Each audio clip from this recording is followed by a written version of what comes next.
Friends, good morning, welcome back to my channel ডিপটেন সুজি blogs. তো তোমরা সবাই কেমন আছো? আশা করি ভালো আছো, সুস্থ আছো। তো আমিও খুব ভালো আছি। আমার ব্লগটা আমি এখান থেকে স্টার্ট করছি। তো এখন বাজে হচ্ছে সকাল 10টা। তো এখন আমরা একটুখানি রেডি হয়ে সাজুগুজু করে দেখতেই পাচ্ছ বেরিয়ে পড়ছি। তো কোথায় যাচ্ছি সেটা অবশ্যই শেয়ার করবো তোমাদের সঙ্গে। ভিডিওটা দেখতে থাকো আর সঙ্গে থাকো। আর দেখো এখন আমার পাপাকে আমি জুতো পরাচ্ছি, ওকেও রেডি করা হয়ে গেছে। এখন জুতোটা পরিয়ে নিয়ে বেরিয়ে পড়বো। তো শীতের জামাকাপড় পরে বেরোচ্ছি, বুঝতেই পারছো খুব ঠান্ডা পড়েছে, রোদ উঠেছে, তাও জামাকাপড় পরেই বেরোচ্ছি, শীতের জামাকাপড়। কারণ হচ্ছে কি আমার খুব ঠান্ডা লেগেছে, আমার পাপারও খুব ঠান্ডা লেগেছে, আর দিদির তো ঠান্ডার ধাত জানোই। তার জন্য আমরা সোয়েটার পরেই বেরোচ্ছি। কিছু মনে করো না, যে অনেকে ভাবতে পারে যে রোদের মধ্যে ওরা কেন সোয়েটার পরে বেরোচ্ছে। কিছু করার নেই, আমাদের ঠান্ডাটা যেহেতু, সেজন্য আমরা সোয়েটার পরে বেড়াচ্ছি। আর আমাদের পিছনটা দেখতেই পাচ্ছ প্রচুর কুয়াশা। তো তার জন্যে আর কি পরে বেরোনো। আমার ছেলের তো ঠান্ডা লাগবে, তার জন্য। আর ওর জন্য জানো তো মাস্ক নিয়েছিলাম, ও মাস্ক কিছুতেই মুখে দেবে না, যাতে ঠান্ডা হাওয়াটা না লাগে আর ওর যাতে ঠান্ডাটা না লাগে, তার জন্য মাস্ক নেওয়া হয়েছিল। তা আমার ছেলে দেখো সবাইকে হ্যালো গাইস জোরে বলো, জোরে বলো, হ্যালো গাইস।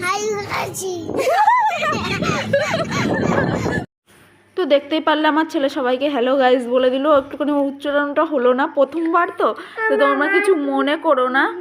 আর এখানে আমরা দেখো রাস্তায় বেরিয়ে পড়েছি, আর এখন চলে এসেছি মগরায়। তো দেখো সরস্বতী পুজোর প্যান্ডেল প্রায় মানে শুরু হয়ে গেছে। এখন এটা কি মাস, এটা মাঘ মাস এখনও পড়েনি, কিন্তু সরস্বতী পুজোর প্যান্ডেল শুরু হয়েছে। কারণ হচ্ছে গিয়ে আমাদের এখানে মগরায় তো বড় করে সরস্বতী পুজো হয়, তোমরা জানোই সবাই, আগের বছরও তোমাদের সঙ্গে শেয়ার করেছি।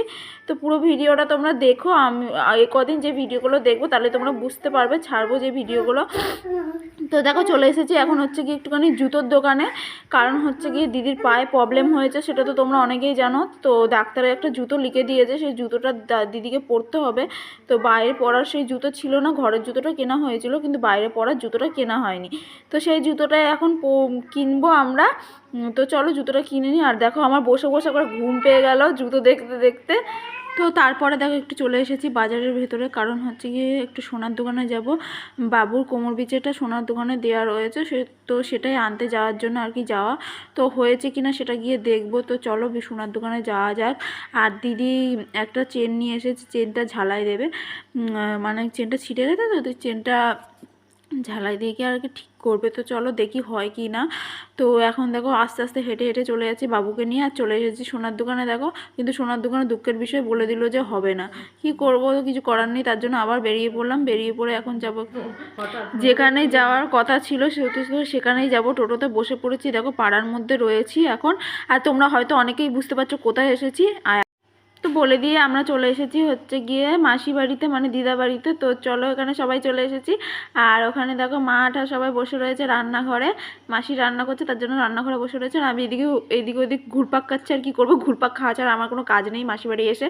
তো তার জন্য আমি ঘুরপাক খাচ্ছি এদিক ওদিক, মানে টোটো কোম্পানির মতন ঘুরেই যাচ্ছিলাম, সবাইকে দেখিয়ে যাচ্ছিলাম। আর আমার একটা ননদ রাগ করে বসে রয়েছে, দেখতেই পারলে। আর দিদা এদিকে পাটিসাপটা বানিয়েছিল আর পিঠে বানিয়েছিল, সেটাই খাচ্ছি পাটিসাপটা। আর খুব ভালো হয়েছে খেতে, দেখতে পাচ্ছ নিচের দিকটা খাই, ওপর দিকটা তোমাদেরকে দেখাচ্ছি। তো এখন চলে এসেছি একটুখানি বড় মাসি বাড়ি। তো বড় মাসি বাড়িতে এসে আমাদের পুচকু সোনাকে দেখাচ্ছি। দেখো আমার যে একটা ননদের মেয়ে হয়েছিল ছোট্ট, তো ও এখন একটুখানি শক্তপোক্ত হয়েছে, তার জন্য একটু কোলে নিয়েছি। দেখো ও ফোনের দিকে কীরকম তাকিয়ে রয়েছে। আজকালকার বাচ্চা তো জানো পুরো কম্পিউটার, ফোন দেখলেই হলো, মানে ড্যাব ড্যাব করে তাকিয়ে দেবো ফোনের দিকে। তো দেখো ফোনের দিকে তাকিয়ে রয়েছে আমাদের পুচকু সোনাটা। আর একটু চটকাচটকি করছিলাম ওকে নিয়ে। আর ওই দিকে দেখো আমার ননদ বসে রয়েছে, আর এখন আমার ননদ দাঁড়িয়ে রয়েছে। তো দিদি সবাই গল্প করছে, আর আমি একে নিয়ে চটকাচটকি করছি। আমার খুব ভালো লাগে ছোটো বাচ্চাদের, তো তার জন্য আমি ওকে নিয়ে একটু চটকাচটকি করছি। কিন্তু লাস্টেও কান্না করে দিয়েছিলো জানো, তার জন্য দিয়ে দিয়েছিলাম দিদির কাছে। তো এখানে দেখো আমার ননদিনী বসে রয়েছে। তো ননদিনী কিছুতেই মুখ দেখাবে না, তো তার জন্য দিদি দেখো জোরজবস্তি করছে। দিদি আমাকে বলছিল যে সুরজি তুমি হাতটা ধরো দেখি, ওর মুখটা আমি আজকে দেখেই ছাড়বো। তো আমি কি করলাম, হাত না ধরো সোজা চুলের মুঠি ধরে ঘুরিয়ে দিলাম, মানে চুলের মুঠি ধরেই মুখটা দেখিয়ে দিলাম, কিছু করার নেই। তো মুখ যেহেতু দেখাচ্ছিল না, তো দেখো এখন চলে এসেছি মাসি বাড়িতে। মাসি বাড়িতে মা রান্না করছিল, আর দিদির জুতোটা দেখছিল। তো চলো ভিডিওটা দেখতে থাকো। আর তো এখন দেখো মাসি বাড়ি চলে এসেছি। মাসি বাড়ি এসে খুব খিদে পেয়ে গেছে, সেই সকালবেলা এসে পিঠে খেয়েছি, পিঠে খাওয়ার পরে ঘুরে বেড়াচ্ছিলাম। তো তারপরে খিদে পেয়ে গেছে, তো এখন ছেলেকে খাওয়াবো, খাইয়ে তারপর আমরা খেতে বসবো। তো দেখো আমরাও খেতে বসে পড়েছি। এখন দেখো গপ গপ করে গিলেই যাচ্ছি, কোনো কাজ নেই তো কী করবো। তো তাই মাসি রান্না করেছে আর আমরা খাচ্ছি। খাওয়া ছাড়া কোনো কাজ নেই আমাদের এখানে এসে। তো এখানে দেখো এখন বাড়ি যাওয়ার পালা, খাওয়া দাওয়া করে এখন বাড়ি চলে যাবো। মনটা খারাপ হয়ে গেলো, কিছু করার নেই। তো দিদি দেখো ফোনটা ধরে রয়েছে। তো দেখো এখন আমরা বেরিয়ে পড়েছি দাদার গাড়িতে করে, আসার সময় টোটোতে করে এসেছি, কিছু করার নেই। তখন দাদারা আমাদের এক জায়গায় মাটি ফেলছে একটা জায়গায়, সেখানে দাদা ছিল, তার জন্য আসতে পারি না। তোমাদের দাদা ভাই তো কাজে গেছে, তার জন্য যেতে পারিনি না, মানে দিদা বাড়ি আসতে পারিনি।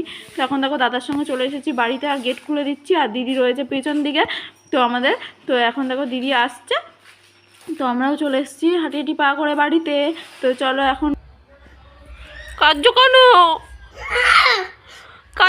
তুমি, ও বাবা কার্য কেন, তুমি কার্য কেন পাপ্পা, কান্না কেন করছো?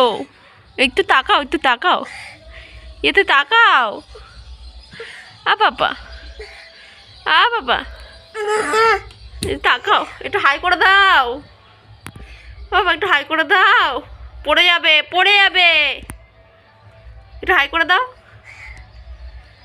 বাবা, একটু হাই করে দাও। আমি কথা বলবো না কিন্তু, রাগ করেছি, আমি কথা বলবো না, মামা বাড়ি চলে যাবো। চলে যাবো, ঠিক আছে, আমি রেডি হয়ে মামা বাড়ি চলে যাচ্ছি। আমি জামা পরি, জামা পরবো, মামা বাড়ি চলে যাবো।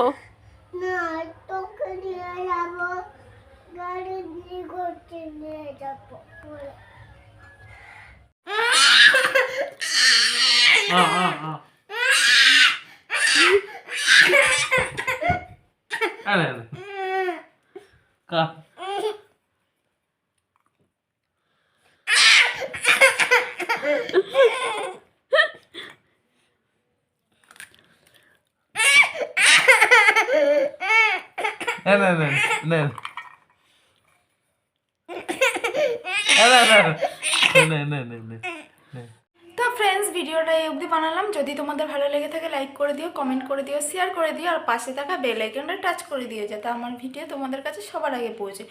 চলো নেক্সট ব্লগে অবশ্যই দেখা হচ্ছে। সবাই ভালো থেকো, সুস্থ থেকো, আর নেক্সট ব্লগের জন্য অবশ্যই অপেক্ষা করো, কিন্তু নেক্সট ব্লগগুলো আরও ভালো ভালো আসছে। আর যারা নতুন ফ্রেন্ডস রয়েছে তারা অবশ্যই একটা সাবস্ক্রাইব করেছো। তো চলো সবাই ভালো থেকো, সুস্থ থেকো, টাটা।